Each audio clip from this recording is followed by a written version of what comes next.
Hello friends, welcome back to my YouTube channel. So ಇವತ್ತಿನ ಒಂದು video ಏನೈತಲ್ಲ, ನಿಮ್ಮ ಒಂದು UPSC ಒಂದು ಪ್ರಿಪರೇಷನ್ ಗೆ ದಿ ಬೆಸ್ಟ್ ವಿಡಿಯೋ ಅಂತ ಹೇಳ್ಬೋದು. ಜಸ್ಟ್ 5 ರಿಂದ 10 ನಿಮಿಷ ನಿಮ್ಮ ಒಂದು ಟೈಮ್ ನ ಹಾಕಿ ಒಂದು ವಿಡಿಯೋನ ಪೂರ್ತಿ ನೋಡಿದ್ರಿ ಅಂತಂದ್ರ ಯಾವ ಸಬ್ಜೆಕ್ಟ್ ನ ಎಷ್ಟು ಓದ್ಬೇಕು, ಯಾವ ತರ ಮೇನ್ಸ್ ಗೆ ಇಂಟರ್ ಕನೆಕ್ಟ್ ಮಾಡ್ಬೇಕು ಅಂಡ್ ಮೇನ್ಸ್ ಸಲುವಾಗಿ ಸಪರೇಟ್ ಟಾಪಿಕ್ಸ್ ಎಷ್ಟು ಅದಾವು, ಅದ್ರ ಸಲುವಾಗಿ ಯಾವ ತರ ಪ್ರಿಪರೇಷನ್ ನ ಮಾಡ್ಕೋಬಹುದು ಅನ್ನೋ ಒಂದು ಎಂಟೈರ್ ಒಂದು UPSC ಇದು ಪ್ರಿಲಿಮ್ಸ್ ಮೇನ್ಸ್ ಇಂಟರ್ವ್ಯೂ 3 ಸ್ಟೇಜ್ ಒಂದು ಕ್ಲಾರಿಟಿ ನಿಮ್ಗ ಸಿಗ್ತದ. ಸೊ ಇನ್ನವರೆಗೂ ಯಾರು ನನ್ನ ಚಾನಲ್ ಗೆ ಸಬ್ಸ್ಕ್ರೈಬ್ ಆಗಿಲ್ಲ ಅಥವಾ ಫಸ್ಟ್ ಟೈಮ್ ವಿಡಿಯೋ ನೋಡತ್ತೀರಿ, ದಯವಿಟ್ಟು ಚಾನಲ್ ಗೆ ಸಬ್ಸ್ಕ್ರೈಬ್ ಆಗ್ರಿ ಮತ್ತೆ ಸಪೋರ್ಟ್ ಮಾಡ್ರಿ. ಅಂಡ್ ಆ ವಿಡಿಯೋ ಇಷ್ಟ ಆತಂದ್ರ ಲೈಕ್ ಮಾಡ್ತಾ ಇರ್ರಿ, ಯಾಕಂದ್ರೆ ನೀವ್ ಎಷ್ಟ್ ಲೈಕ್ ಅದು ಮಾಡ್ತಿರಲ್ಲ ಅಷ್ಟೊಂದು ಮೋಟಿವೇಶನ್ ಸಿಗ್ತೈತಿ. ಎಸ್ ವಿಡಿಯೋ ಇಷ್ಟ ಆಗತೈತಿ ಇವ್ರಿಗೆ ಅಂತ ಹೇಳಿ ಗೊತ್ತಾಗ್ತದ ನಮಗೂ. ಸೊ ಲೈಕ್ ಮಾಡ್ರಿ.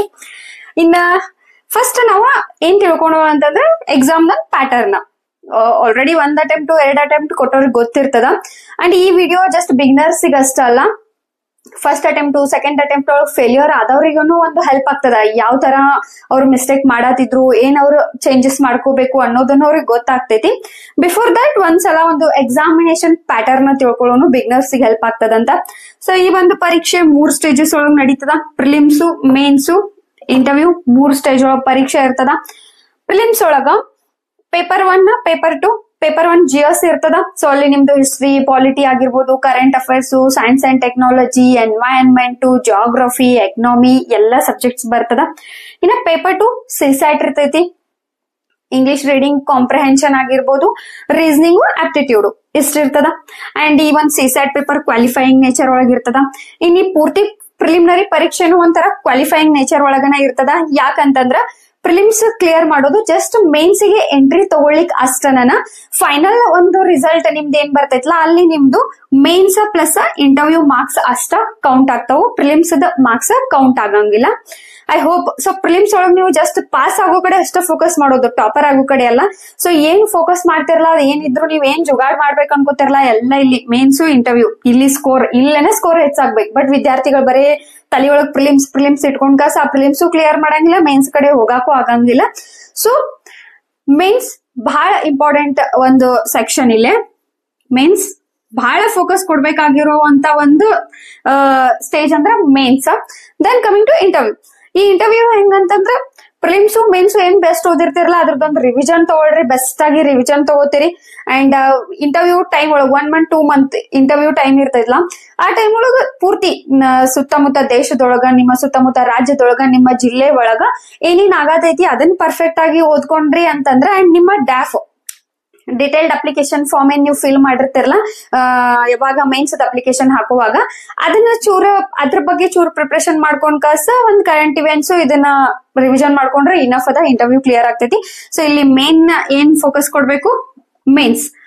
ಸೊ ಇಲ್ಲಿ ವಿದ್ಯಾರ್ಥಿಗಳು ಏನ್ ಮಾಡ್ತಾರಂದ್ರೆ ಫಸ್ಟ್ ಪ್ರಿಲಿಮ್ಸ್ ಕ್ಲಿಯರ್ ಮಾಡೋನು, ಫಸ್ಟ್ ಪ್ರಿಲಿಮಿನರಿ ಪರೀಕ್ಷೆ ಕ್ಲಿಯರ್ ಆಗ್ಲಿ ಆಮೇಲೆ ಮೇನ್ಸ್ ನೋಡೋನು. ಅಲ್ಲೇ ವಿದ್ಯಾರ್ಥಿಗಳು ಮಾಡೋ ತಪ್ಪ.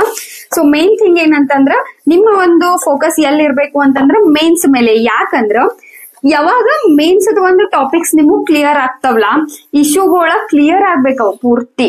ಇಶ್ಯೂಗಳು ಕ್ಲಿಯರ್ ಆದಾಗ MCQ ಟೈಪ್ ಕ್ವಶನ್ ನಾವು ನೀವು ಪ್ರಿಲಿಮಿನರಿ ಪರೀಕ್ಷೆ ಒಳಗ ಕ್ಲಿಯರ್ ಆರಾಮ್ ಮಾಡ್ತೀರಿ. ಸೊ ಹಿಂಗಾಗಿ ಮೇನ್ಸ್ ಪ್ರಿಪರೇಷನ್ ಸ್ಟ್ರಾಂಗ್ ಇರ್ಬೇಕು. ಮೇನ್ಸ್ ಪ್ರಿಪರೇಷನ್ ಏನಾರ ಪ್ರಿಲಿಮ್ಸ್ ಒಳಗಾಗಿ ಬೆಸ್ಟ್ ಆಗಿ ನಿಮ್ದು ರೀಡ್ ಆಗಿತ್ತಂದ್ರ ಅಂತವ್ರು ಪ್ರಿಲಿಮಿನರಿ ಪರೀಕ್ಷೆ ಒಳಗೆ ಫೇಲ್ ಆಗಕ್ ಚಾನ್ಸ್ ಇಲ್ಲ. ಸೊ ಸ್ಟಡಿ ಎಲ್ಲಿಂದ ಸ್ಟಾರ್ಟ್ ಮಾಡ್ಬೇಕು ಅಂತಂದ್ರ ಮೇನ್ಸ್ ಇಂದ ಸ್ಟಾರ್ಟ್ ಮಾಡ್ಬೇಕು ನೀವು, ಫಸ್ಟ್ ಪ್ರಿಲಿಮಿನರಿ ಪರೀಕ್ಷೆಗೆ ಅಲ್ಲ. ಸೊ ಈಗ 1 year ಸ್ಟ್ರಾಟಜಿ ನಿಮಗ್ ಗೊತ್ತೈತಿ, 1 year ಬೇಕು ಒಂದು UPSC ಜರ್ನಿಗೆ, UPSC ಪರೀಕ್ಷೆ ಸಿಲೆಬಸ್ ಕವರ್ ಮಾಡ್ಲಿಕ್ಕೆ. ಸೊ ಅಂದಾಗ ನಿಮ್ಮ ಪ್ರಿಪರೇಷನ್ ಸ್ಟಾರ್ಟ್ ಆಗ್ಬೇಕು ಮೇನ್ಸ್ ಇಂದ. ಅಂದಾಗ ಪ್ರಿಲಿಮಿನರಿ ಪರೀಕ್ಷೆ ಒಳಗ ಫೇಲ್ ಆಗಕ್ ಚಾನ್ಸೇ ಇಲ್ಲ ನೀವ. ಸೊ ಈಗ ನಾವೇನ್ ಒಂದು ಡಿಸ್ಕಷನ್ ಮಾಡ್ತೇವೆ ಅಂದ್ರ ಪ್ರಿಲಿಮ್ಸು ಪ್ಲಸ್ ಮೇನ್ಸ್ಗೆ ಯಾವ್ಯಾವ ಸಬ್ಜೆಕ್ಟ್ ಇಂಟರ್ ಕನೆಕ್ಟೆಡ್ ಅದಾವು. ಸೊ ನೀವು ಒಂದೇ ಸಬ್ಜೆಕ್ಟ್ ಓದಿ ಪ್ರಿಲಿಮ್ಸು ಕ್ಲಿಯರ್ ಮಾಡ್ತೀರಿ ಅಂಡ್ ಮೇನ್ಸ್ಗೂ ಹೆಲ್ಪ್ ಆಗ್ತದ. ಆ ತರ ಸಬ್ಜೆಕ್ಟ್ ಯಾವ್ಯಾವ ಅದಾವು, ಯಾವ್ಯಾವ ಬಹಳ ಇಂಪಾರ್ಟೆಂಟ್ ಅದಾವು ಅಂಡ್ ಸಪರೇಟ್ ಆಗಿ ಮೇನ್ಸ್ ಸಲುವಾಗಿ ಎಷ್ಟು ಒಂದು ಟಾಪಿಕ್ಸ್ ಅದಾವು ಅನ್ನೋದ್ರ ಬಗ್ಗೆ ಡಿಸ್ಕಷನ್ ಮಾಡೋಣ. ಸೊ ಇಲ್ಲೇ ಪ್ರಿಲಿಮ್ಸು ಮತ್ತ ಮೇನ್ಸ್ಗೆ 2 ಸಬ್ಜೆಕ್ಟ್, ಒಂದು ಪುಸ್ತಕ ಒಂದು ಟಾಪಿಕ್ ನೀವು ಓದಿರ ಅದು ನಿಮಗ್ ಪ್ರಿಲಿಮ್ಸ್ಗೂ ಹೆಲ್ಪ್ ಆಗ್ಬೇಕು, ಮೇನ್ಸ್ಗೂ ಹೆಲ್ಪ್ ಆಗ್ಬೇಕು. ಅಂತ ಸಬ್ಜೆಕ್ಟ್ ಯಾವ್ಯಾವ ಅಂಡ್ ಸಪರೇಟ್ ಬರೀ ಮೇನ್ಸಿಗಾಗ ಅಷ್ಟನ ಯಾವ್ಯಾವ ಓದ್ಬೇಕು ಅನ್ನೋದನ್ನ ನಾನು ಇಲ್ಲಿ ಒಂದು ಕೊಟ್ಟೇನಿ. ಯಾಕೆ ಈ ತರ ನೀವು ಸಪರೇಟ್ ಮಾಡ್ಕೋಬೇಕಂತಂದ್ರ ನೀವ್ ಯಾವಾಗ ಪ್ರಿಲಿಮಿನರಿ ಪರೀಕ್ಷೆಗೆ ಹೋಗ್ತಿರ್ತಿರಲ್ಲ ಆ ಟೈಮ್ ಒಳಗ ಈ ಒಂದ್ ಪೋರ್ಷನ್ ನ ನೀವ್ ಏನಾರ ಪರ್ಫೆಕ್ಟ್ ಮಾಡ್ಕೊಂಡಿದ್ರಿ ಅಂದ್ರ ಜಸ್ಟ್ ಮೇನ್ಸ್ ಏನ್ 2.5 months ಉಳ್ದಿರ್ತೈತ್ಲಾ ಪ್ರಿಲಿಮ್ಸ್ ಆದ್ಮೇಲೆ ಆ ಟೈಮ್ ಒಳಗ ಇಷ್ಟು ಪೋರ್ಷನ್ ನೀವು ಆರಾಮಾಗಿ 1 month ಒಳಗ ಕವರ್ ಮಾಡ್ಕೋಬಹುದು.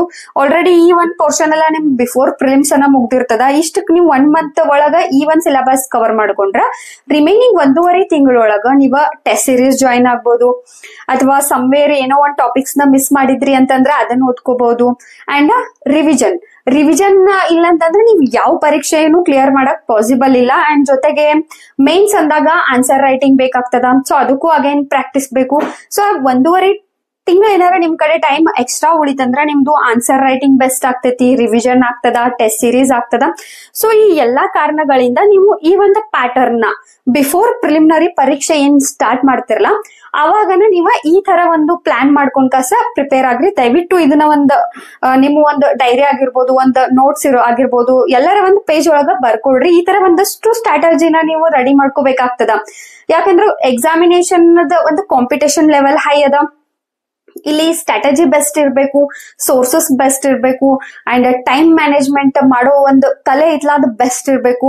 ಯಾಕಂದ್ರೆ ಎಲ್ಲಾರು ಒಂದ ರೇಸ್ ಒಳಗನ ಓಡಾತಾರ. ಸೊ ಯಾರ ಜೊತೆ ಬೆಸ್ಟ್ ಇರ್ತೈತ್ಲಾ ಅವ್ರು ಸೆಲೆಕ್ಟ್ ಆಗ್ತಾರ. ಸೊ ನಿಮ್ದು ಬೆಸ್ಟ್ ಇರ್ಬೇಕಂದಾಗ ಒಂದಷ್ಟು ಸ್ಟ್ರಾಟಜಿ ಹೊಸ ತರ ಇರ್ಬೇಕು, ಒಂದಷ್ಟು ಸ್ಮಾರ್ಟ್ ವರ್ಕ್ ಮಾಡ್ಬೇಕಾಗ್ತದ. ಒಂದಷ್ಟು ಕಡೆ ಕಡಿಮೆ ಕ್ವಶನ್ಸ್ ಬರ್ತಿರ್ತಾವು ಅಥವಾ ಪೂರ್ತಿ ಪುಸ್ತಕ ಓದೋ ಅವಶ್ಯಕತೆ ಇಲ್ಲ. ಅಂತಲ್ಲೆಲ್ಲ ಪೂರಾ 4 ತಾಸು ಹಾಕದೆ 2 ತಿಂಗಳು ಹಾಕದೆ ಮಾಡಿದ್ರೆ ದಟ್ ವೇಸ್ಟ್ ಅದ.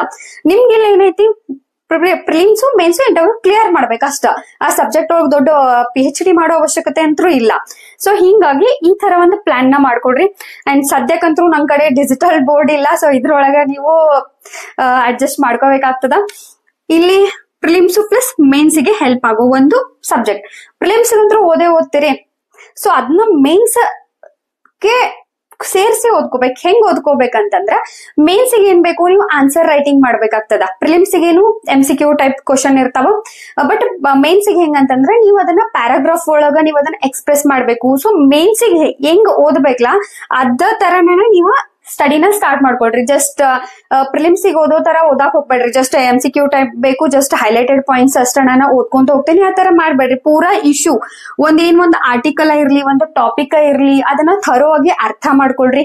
ಅರ್ಥ ಮಾಡ್ಕೊಂಡ್ ಕಸ ಅದನ್ನ ನಿಮ್ಮ ವ್ಯೂ ಏನು ಅದರ ಬಗ್ಗೆ ನೀವೊಂದು ಆನ್ಸರ್ ನ ಬರೆಯಕ್ ಟ್ರೈ ಮಾಡ್ರಿ. ಈ ತರ ಮೇನ್ಸ್ ಗೆ ಪ್ರಿಪೇರ್ ಆಗ್ರಿ, ಪ್ರಿಲಿಮ್ಸ್ ತಂತಾನ ಕ್ಲಿಯರ್ ಆಗ್ತದ. ಸೊ ಈಗ ಎರಡಕ್ಕೂ ಸೇರಿ ಬರುವಂತ ಕ್ವಶನ್ಸ್ ಯಾವ್ಯಾವು ಅಂತ ನೋಡೋದಾದ್ರ ಜಿಯೋಗ್ರಫಿ, ಹಿಸ್ಟ್ರಿ. ಇನ್ನ ಇಲ್ಲಿ ಇನ್ನೊಂದ್ ಪಾಯಿಂಟ್ ನಿಮ್ಗೆ ಕ್ಲಿಯರ್ ಮಾಡ್ತೇನೆ. ಜಿಯೋಗ್ರಫಿ ಏನಾರ 100% ಬೆಸ್ಟ್ ಇತ್ತು ಅನ್ಕೊಳ್ರಿ. ಜಿಯೋಗ್ರಫಿನ ಬೆಸ್ಟ್ ಆಗಿ ಪ್ರಿಪೇರ್ ಮಾಡ್ಕೊಂಡ್ರಿ ಅಂದ್ರೆ ಎನ್ವೈರನ್ಮೆಂಟ್ ತಾನೇ ಈಸಿ ಆಗ್ತದ. ನಿಮಗ್ ಬೆಸ್ಟ್ ಕ್ಲಿಯರ್ ಆಗಿ ಈಸಿ ಆಗ್ತದ. ಸೊ ಈ ತರ ಒಂದಷ್ಟು ಇಂಟರ್ ಕನೆಕ್ಟ್ ಮಾಡ್ಕೊಂಡು ಓದ್ಬೇಕು ನೀವು. ಇನ್ನ ಪಾಲಿಟಿ ಏನಾರ ನೀವು ಬೆಸ್ಟ್ ಮಾಡ್ಕೊಂಡ್ರಿ. ಪಾಲಿಟಿ ಬೆಸ್ಟ್ ಅಂತಂದ್ರೆ ಇಂಟರ್ನ್ಯಾಷನಲ್ ರಿಲೇಷನ್ಸ್ ಬೆಸ್ಟ್ ಆಗಿ ಅರ್ಥ ಆಗ್ತದ. ಗೊಂದಲನೇ ಆಗಂಗಿಲ್ಲ ನಿಮ್ಗ. ಅದ ನಿಮ್ ಇದ್ರಾಗೂ ಅದ್ರಾಗೂ ಪ್ರಿಪರೇಷನ್ ಮಾಡ್ಕೊಂತ ಹೊಂಟ್ರಿ, ಯಾವ್ದೋ ಟಾಪಿಕ್ ಕ್ಲಿಯರ್ ಮಾಡ್ಲಿಲ್ಲ ಅಂದ್ರೆ ಏನೂ ಅರ್ಥ ಆಗಂಗಿಲ್ಲ. ಸೊ ಫಸ್ಟ್ ಕೆಲಸ ಏನ್ ಮಾಡ್ಬೇಕಂದ್ರೆ ಬೆಸ್ಟ್ ಸಬ್ಜೆಕ್ಟ್ಸ್ ಇವೆಲ್ಲ 4 ಸಬ್ಜೆಕ್ಟ್ ಕ್ಲಿಯರ್ ಮಾಡ್ಕೊಂಡ್ರೆ ಪೂರಾ ನಿಮ್ದು ಪ್ರಿಲಿಮ್ಸ್ ಮೇನ್ಸ್ ಅನ್ನ ಕ್ಲಿಯರ್ ಆಗೋ ಚಾನ್ಸ್ ಅದಾವ. ಸೊ ಫಂಡಮೆಂಟಲ್ ಸಬ್ಜೆಕ್ಟ್ ಗಳು ಇರ್ತಾವ ಒಂದಷ್ಟ. ಸೊ ಹಿಂಗಾಗಿ ಜಿಯೋಗ್ರಫಿ ಏನಾರ ಬೆಸ್ಟ್ ಮಾಡ್ಕೊಂಡ್ರಿ ಅಂತಂದ್ರೆ ಎನ್ವೈರನ್ಮೆಂಟ್ ತಂತಾನ ಅರ್ಥ ಆಗ್ತದ ಅಂಡ್ ಆಲ್ಮೋಸ್ಟ್ ಕವರ್ ಆಗ್ತೈತಿ. ಇನ್ನ ಪಾಲಿಟಿ ಏನಾರ ಪರ್ಫೆಕ್ಟ್ ಮಾಡ್ಕೊಂಡ್ರಿ ಅಂದ್ರೆ ಇಂಟರ್ನ್ಯಾಷನಲ್ ರಿಲೇಷನ್ ನಿಮ್ದ ಕ್ಲಿಯರ್ ಆಗ್ತೈತಿ. ಎಕನಾಮಿ ಏನಾರ ಚಲೋ ತಮ್ಗೆ ಓದ್ಕೊಂಡ್ರಿ ಅಂದ್ರೆ ಕರೆಂಟ್ ಅಫೇರ್ಸ್ ಈಸಿಯಾಗಿ ಅರ್ಥ ಆಗ್ತದ. ಇನ್ನು environment, science and tech, IR ಏನದವಲ್ಲ ಈ ಸಬ್ಜೆಕ್ಟ್ ಜಾಸ್ತಿ ಮೇನ್ಸ್ ಒಳಗ್ ಬರ್ತಾವ. ಮೇನ್ಸ್ ಒಳಗ್ ಕ್ವಶನ್ಸ್ ಗಳು ಬರ್ತಾವ. ಬಟ್ ಒಂದೊಂದ್ಸಲ ಏನಾಗ್ತೈತೆ ಅಂದ್ರೆ ಪ್ರಿಲಿಮ್ಸ್ ಒಳಗೂ ವೇಟೇಜ್ ಹೆಚ್ಚಾಗ್ಬಿಡ್ತದ. ಈ ಸಲ ಸೈನ್ಸ್ ಅಂಡ್ ಟೆಕ್ನಾಲಜಿ ಹೆಚ್ಚಾಗ್ಬಿಡ್ತು, ಒಂದೊಂದ್ಸಲ ಎನ್ವೈರನ್ಮೆಂಟ್ ಜಾಸ್ತಿ ಕ್ವಶನ್ಸ್ ಬರ್ತಾವ. ಬಟ್ ಸ್ಟಿಲ್ ಹೇಳೋದಂತಂದ್ರೆ ಇವು ಮೇನ್ಸ್ ಒಳಗ ಜಾಸ್ತಿ ಫೋಕಸ್ ಕೊಡ್ಬೇಕಾದಂತ ಸಬ್ಜೆಕ್ಟ್ ಇವು. ಎನ್ವೈರನ್ಮೆಂಟ್ ಆಗಿರ್ಬೋದು, science and tech and international relations.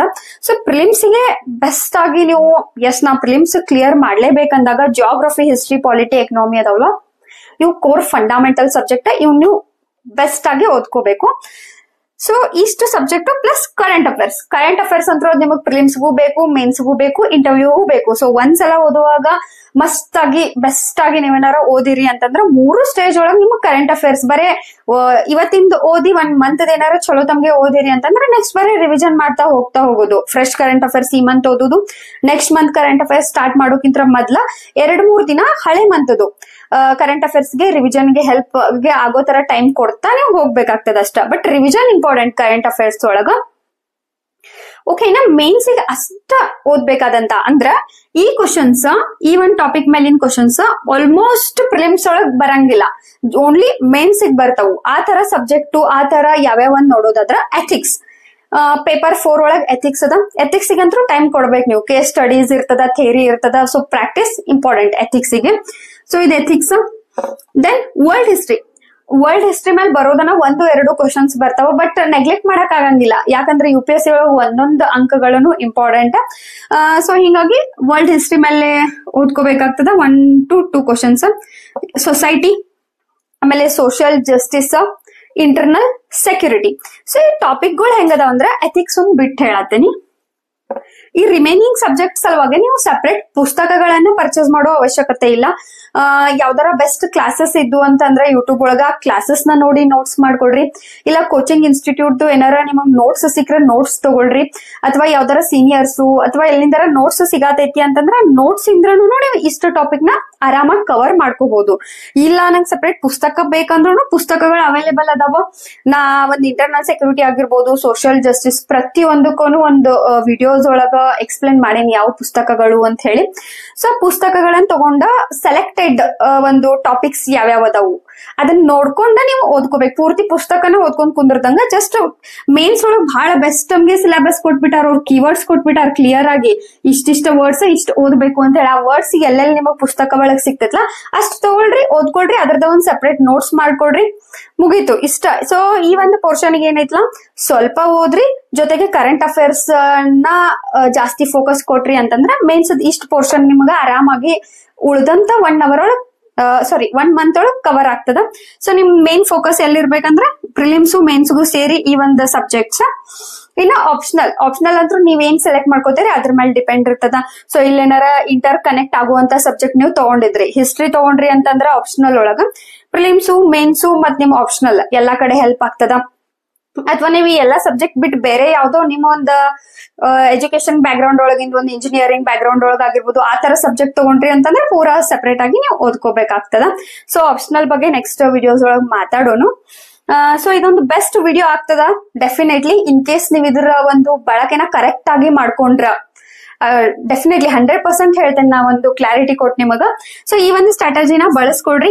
ಯಾವ್ದ ಕಾರಣಕ್ಕೂ ಬರೀ ಪ್ರಿಲಿಮ್ಸಿಗೆ ಅಷ್ಟ ಓದಾಕ್ ಹೋಗ್ಬೇಡ್ರಿ, ಮೇನ್ಸ್ ಓದಾಕ್ ಸ್ಟಾರ್ಟ್ ಮಾಡ್ರಿ. ಪ್ರಿಲಿಮ್ಸು ಕ್ಲಿಯರ್ ಆಗ್ತದ, ಮೇನ್ಸು ಕ್ಲಿಯರ್ ಆಗ್ತದ, ಇಂಟರ್ವ್ಯೂನು ಕ್ಲಿಯರ್ ಆಗ್ತೈತಿ. ಸೊ ಈ ವಿಡಿಯೋ ಇಷ್ಟ ಆತಂದ್ರ ದಯವಿಟ್ಟು ನಿಮ್ಮ ಫ್ರೆಂಡ್ಸ್ ಗಳಿಗೆಲ್ಲ ಶೇರ್ ಮಾಡ್ರಿ ಅಂಡ್ ವಿಡಿಯೋಸ್ ನ ಶೇರ್ ಮಾಡ್ರಿ, ಲೈಕ್ ಮಾಡ್ರಿ. ನೆಕ್ಸ್ಟ್ ವಿಡಿಯೋಗೆ ಸಿಗೋಣ. Thank you.